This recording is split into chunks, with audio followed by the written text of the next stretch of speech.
In this session, we'll talk about modeling 3D parts in AutoCAD. It's basically the opposite of projection. And we have here a flange, a section view, and a top view. And we have the dimensions that we'll use as the reference for the flange. It has a raised face here on the bottom part. It has an inside hole here and has 4 holes aligned around. And we'll create a new file to work in. So new, and from here AutoCAD. I'll just disable the grid here and switch to millimeters. And now I'm in the 2D space, but when I will be working in 3D, I need to have some menus, some different menus. So in order to have my tools here changed to 3D, I can go down here at the bottom right, click on this gear here and switch to 3D basics, for example. And now all of my tools have changed to 3D tools. Also, I can go in here and change the top view to southwest isometric so I can see in 3D. And as you may have noticed, my mouse cursor has changed to reflect that I am in 3D space now. And also the coordinate system has changed as well. Besides displaying the X and Y, now it's also displaying the Z axis. And on my right here, the cube, which was initially a square, is now a cube, and it shows me how I am looking at the environment in front of me. And this menu is where I can change how I can see the part once I start drawing it. So in basic terms, these are the menus that I will be using. If at any time I want to go back to my top view, I'll go here and go to top view, double tap the arrow, the wheel on the mouse to zoom all, and my instruments here, my tools, can be changed back to the drafting tools by going back to drafting and annotation, and I have them back. So if I want to change them, I can change them in that way. Now let me explain how to use the basic extrude feature in 3D. At the beginning, we need to have a 2D drawing, which will be the starting point of our 3D object. So if I create a rectangle, which starts from the origin point and has a dimension of 60, 20. Let me zoom out a bit here. Now I can change my viewing settings here, and I can see it as it was drawn on the floor. And I don't need to have the 3D instruments active here. If I know the command, I'll type in extrude, and the command asks me to select something to extrude. The object that I select must be a closed loop object, and it must be joined in. So I can click on this, and it's waiting for me to click on other objects, but when I'm finished, I tap enter. And now, as you can see, this is a preview. If I give it a value now, it will be the height of my prism here, and I can go either positive value, I can give it a positive value and go upwards, or a negative value and go downwards. So I'll give it a positive 30 to go upwards, and this is what I got. It's a 3D object, and it's showing me the lines from which is constructed. These are called like wires. So it's because of this 2D wireframe view here. If I go to another type of view, for example, conceptual, you can see that this is a full volume, so it's not empty inside. But usually we tend to flip through these. So depending on how or what we are doing, we might go from one to the other. The best way to work is in a 2D wireframe. It's the least resource hungry view type. And this is usually, if you can understand the part, this is the best view to work in. Okay, now let's delete this. So selected and deleted.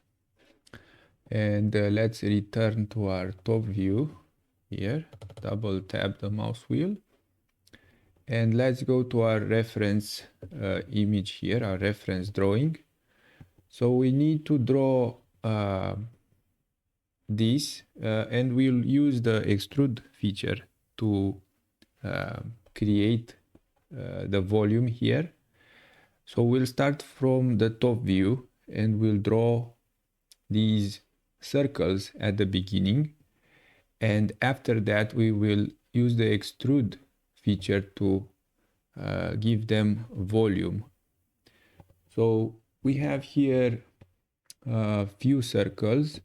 We have one of 15, 25, 50, and the last one is 75. So let's draw those. So C for circle, 0, 0, D for diameter, 15, enter. Tap enter again to repeat the command. The add symbol and enter to start from the same place. D for diameter, 25. Again, tap enter to repeat. The add symbol to start from the origin. D for diameter, 50. And tap enter again. The add symbol, D for diameter, 75. So we created the 4 circles here. Let me check our reference image. So it's 1, 2, 3, and 4. And now we have to create these 4 bolt holes. These are 11 millimeters in diameter. So we can go here and create those. First need a line. It starts from the origin point and goes like that. Doesn't matter how long it is, as long as it intersects the 50 millimeter diameter circle. And then I'll give it a circle here with a diameter of 11.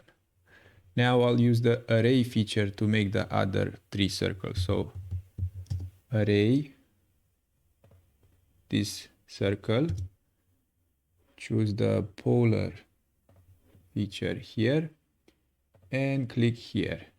And I only need 4 of those. So I can go here and type I for items and type in 4 and tap enter to finish.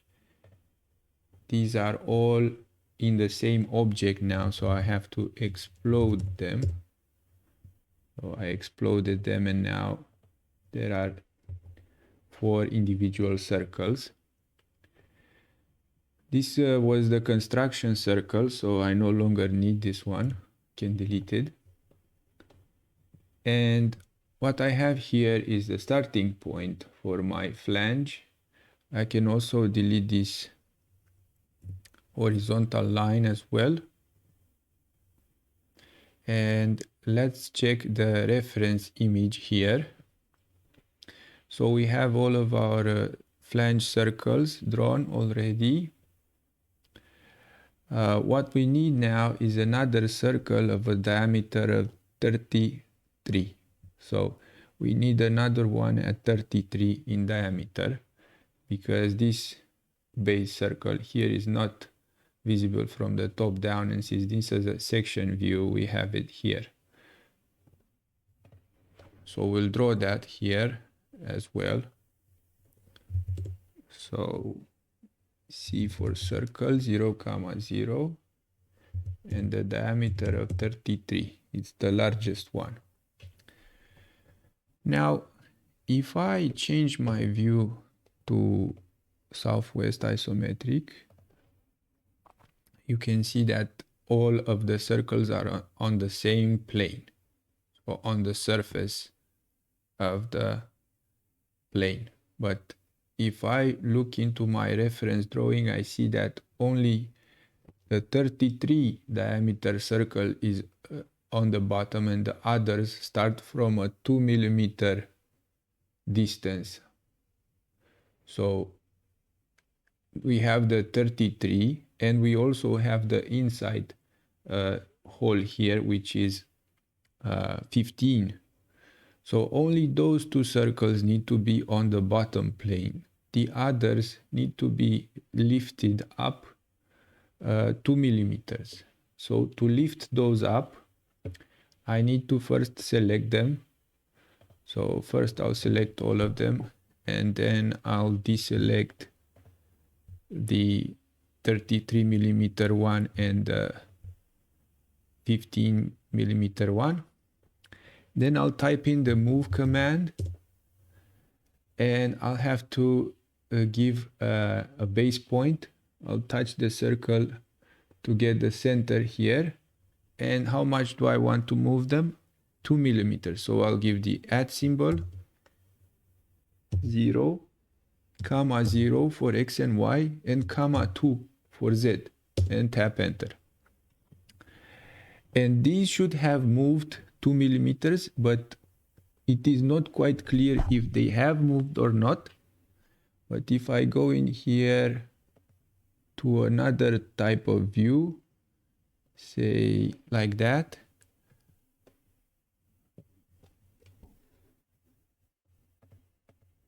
sometimes these views are not as I expect them.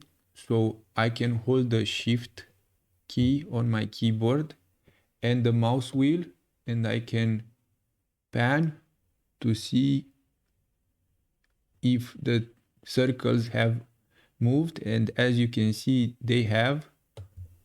And when I do that, I am currently in an arbitrary viewing position, so the text here changes to current view instead of one of the options here. So I'll make sure to be on one of those options so I don't make any mistakes. And now what I have to do is think about how much to extrude each of these circles now. Let's see. So it looks like I have to extrude this 33 millimeter circle 2 millimeters upwards towards the top. So go here, type in extrude, and select the 33 millimeter diameter circle, tap enter, tap the value, the height 2 millimeters, and I'm done with that. And I can switch here to conceptual to see it. There it is. It's right on, like the where this cylinder finishes, the others will start. So it's right as it should be. I'll go back to my 2D wireframe and now to my reference image to see how much to extrude the others. So since this is 12 from the bottom to the top, and this is 2. I need to extrude these for 10 millimeters. All of the 4 bolt holes and the outside of the flange, so the outside circle of the flange. So I'll go here, type in extrude, select these circles here,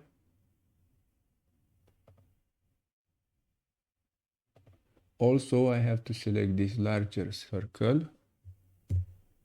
tap enter and type in 10. And now I extruded all of them,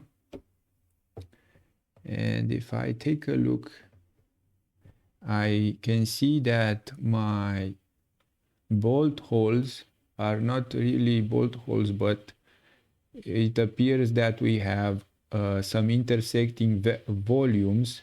This can't happen in real life, but on the computer it can happen. So we have this solid body, and then we have this intersecting solid bodies. So in order for me to have bolt holes here, I can use an operation called subtract, and I want to subtract from this body, tap enter, these other bodies, tap enter, and it doesn't appear like much has happened, but if we switch to conceptual, now we can see that indeed we have our bolt holes instead of intersecting solid bodies. Now we also have these 2 circles here that we need to extrude. These correspond to the top part here, and they are 15 and 25. So we can go back here, switch to our 2D view to see them. Right. And they are these 2.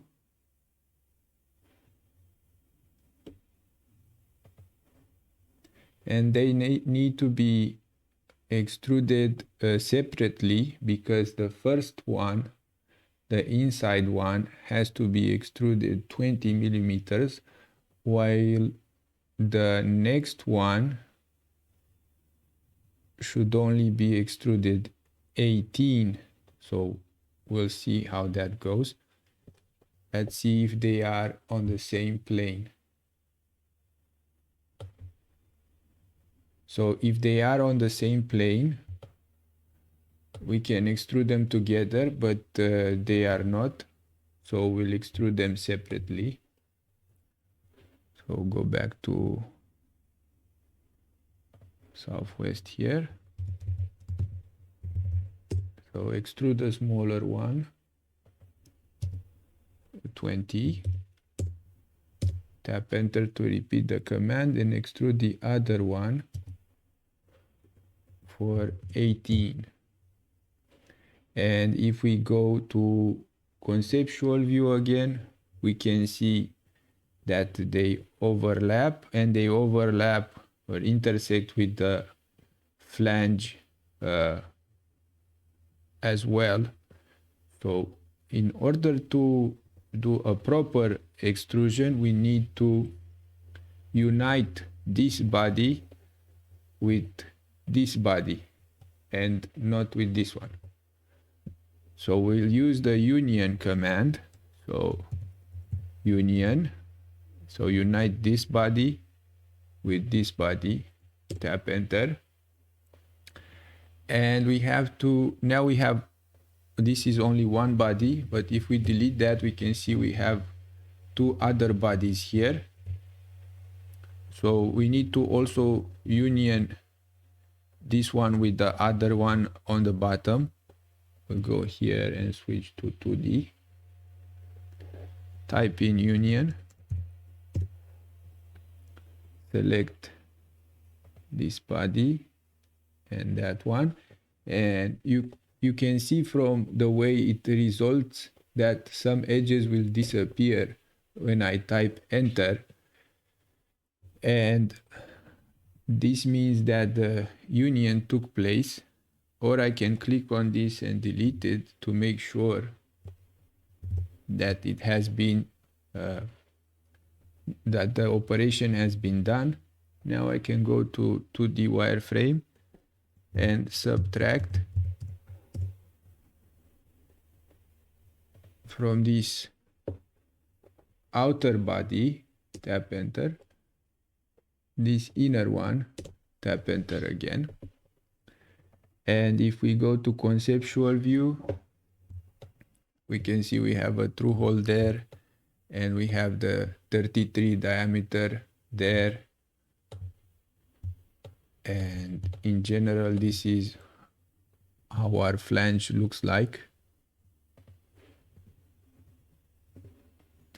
modeled into 3D. Before I finish modeling this, I also have to create this 3mm radius here, which goes around. And to do that, I will use the FILLETEDGE command. FILLETEDGE functions like the normal 2D fillet command, but so I can give the FILLETEDGE command, select radius, put a value of 3, and then select the edge, which is this one here. So I selected the edge and it shows me a preview. Once I tap the space bar twice or the enter key, it will apply the FILLETEDGE command. And if I look from one side, I can see that the flange has been filleted here. Similar to this, we also have chamFeredge, which is the same as the chamfer command, but only for 3D objects. So if we go here to southwest and I try to chamfer this edge, even though it's not chamfered in the drawing, so I give the chamFeredge command and the distance, and then 2mm and 2mm, and select this edge and tap enter twice. I get a chamfered edge at 2mm on this side here, to have like a way to chamfer this into 3D. So I'll Control Z that, because my flange isn't really chamfered in the reference image here. And if I want to continue working with this, now I have a single body here. So if I delete it, it's only one body. And the color is also influenced by the layer color here. So if I can change this to green, this also changes the color of the conceptual view here. And if I go to my 2D wireframe, as you can see, the color, the line color is similar to the layer color as well.